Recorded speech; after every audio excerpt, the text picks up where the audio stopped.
Previous cameras I've had in the past have included the Nikon D700, Nikon D4, Nikon D2X, Nikon D300. I've also had the Canon 550D, 7D, and the 5D Mark II. I used that one for yonks and yonks and yonks. Fuji S5 Pro, Nikon D... Oh no, I've done all my Nikons.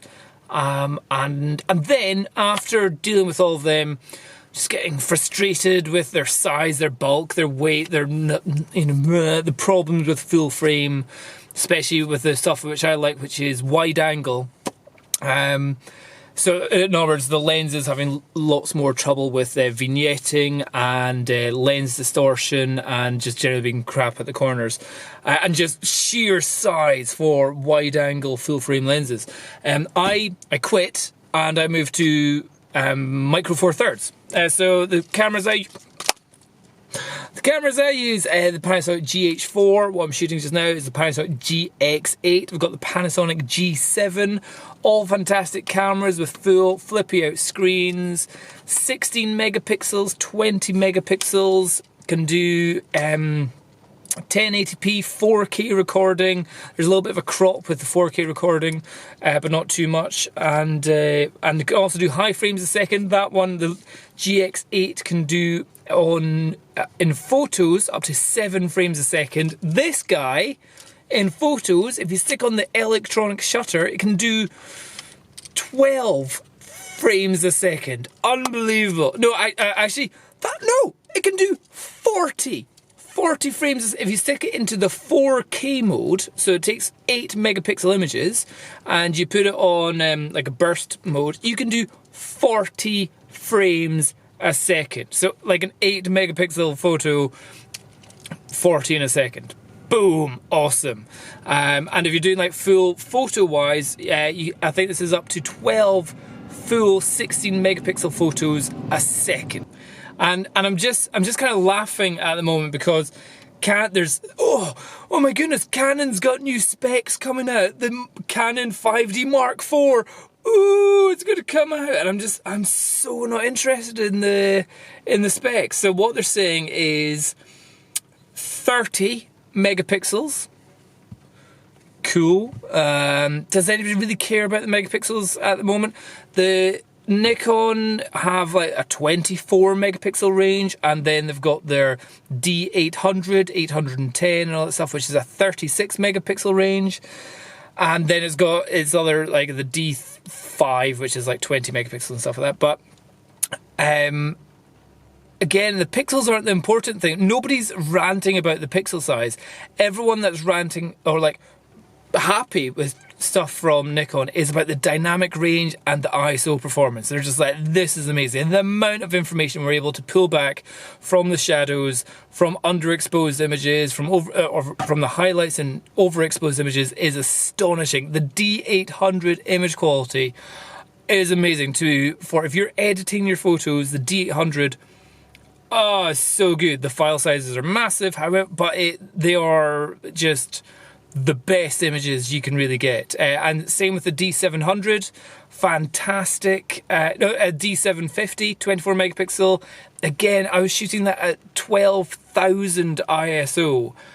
And the amount of recovery that you can still get from it is astonishing. So it's all great. The biggest complaint about Canon is that there's just almost no latitude. There's very little maneuverability. When you take a raw photo with Canon, you stick it in your computer. If you bring highlights down and shadows up, and you bring a Nikon photo of exactly the same, you get two completely different images. You get the Canon looking like it's just kind of broken, and you get the Nikon looking amazing and natural. And that's the biggest thing that Canon's had the problem with. So it's not about the number of pixels, it's about what you do with it that counts. They're saying, oh wow, for video, and it kind of goes on about videos, like video 24 and 30 frames a second at 4K. Panasonic GH4 has been able to do that for about 4 years now already, so that's, whoa. 1080p at 120 frames a second. That is on one rumor if I go back to the original canonrumors.com, they've slightly changed that again. 1080p at actually just 60 frames a second. So it's dipping already. So the rumours are speculating at the moment. Again, Panasonic GH4 can do 98 frames a second. It can do 60 frames a second with audio and auto-focusing. But this one could also do 96 frames a second with no audio and no autofocusing. But still, if you're doing slow motion, what do you want? Like slow speech? Nah, no ever. So yeah, I was like, wow. 720p at 120 frames a second. Does anybody shoot at 720p? I don't know anyone that would do that. There's no point in 720p at all. And then that's USB 3, blah blah blah, some more touchscreen functionality. It's like, and there it's showing you it's exactly the same camera as every other one, not looking any different. It's like, oh dudes, if this is we're leaking some specifications out, you need to leak out something a hell of a lot more interesting than microscopic changes in the frame rate in some video resolutions that you've got. That's pretty poor. I can't say there's really, since moving to mirrorless, since moving to micro four thirds mirrorless, I still see nothing that's making me want to go back to full frame. If it was a case of going on if it was like a professional portrait photographer traveling around the world, yeah, Nikon D810 all the time. But if you're a person that's traveling and doing, for example, I do property photography, real estate photography. If I do that around the world, this does it. It does photos, it does videos, I can do interviews with it, I can do property shots, I can do panning shots, I can do slow motion shots. It's like, I don't see, and this at the moment is only about £800. Meanwhile, the Canon 5D Mark whatevers are about £2,500. Is digital SLRs dead? Because all I see, I'm on several Facebook groups about people, if they're selling their gear or buying new gear or looking for gear to buy in Scotland and Edinburgh and all that kind of stuff. And all I see is people constantly going, I've got a DSLR for sale, and nobody is interested.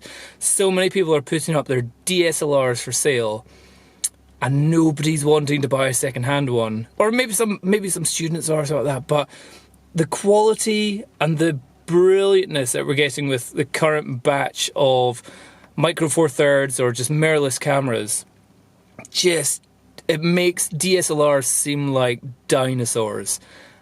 And they seem to be dying out. Well, dinosaurs are fully died out. But it just... Come on, Nikon, come on, Sony. I'm sure you can do better. You can do better.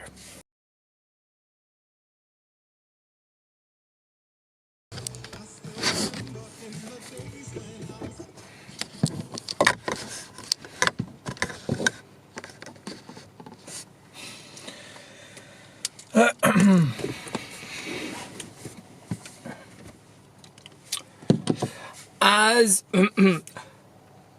how do I start this one? Previous cameras start again. Previous cameras I've had in the past have included